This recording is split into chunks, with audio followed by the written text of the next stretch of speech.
अस्सलाम वालेकुम sir. Sir मेरा नाम मोहम्मद सईद है, यूनियन कौंसिल बेलिया से मेरा ताल्लुक़ है। सर मैं एक छोटा सा रिक्वेस्ट आपको आपके सामने जो है ना पेश कर रहा हूँ कि रिसेंटली जो मैट्रिक के बच्चों ने जो है ना इम्तिहान पास किया है, तो ये हमारी उगी के कचहरियों में ओरिजिनल एफिडेविट के बजाय वो फ़ोटो कापियाँ करा कि एक एक तालिब इल्म से इसी गुर्बत की दौर में वो 200 300 रुपए जो है ना वो लेते हैं। तो एफिडेविट फार्म तो है ही ओरिजिनल चीज़ सर, उसका फ़ोटो कापी करा के ये तो इस पे सर हमदर्दाना गौर करें। दूसरी बात ये है सर, ये पहले भी मैंने सुना है कि डीसी साहब ने ये परमिशन दी है कि ये एफिडेविट फार्म जो है ना, जब बच्चा मैट्रिक पास कर ले तो ये साथ होना चाहिए।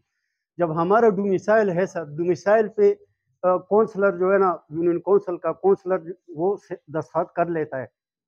फिर पटवारी साहब उस पे जो है ना ज़मीन का खसरा सब कुछ लिख के फिर अप टू जो है ना आप तक जो है ना वो आते हैं। तो लिहाजा सर हम ये पूरे इलाके के तरफ से मैं रिक्वेस्ट कर रहा हूँ कि ये बच्चे आजकल जो है ना 100 रुपए भी जो है ना वालिदैन उनको नहीं दे सकते इस महंगाई के दौर में। तो अगर इस पे जो है ना आप हमदर्दाना गौर कर ले तो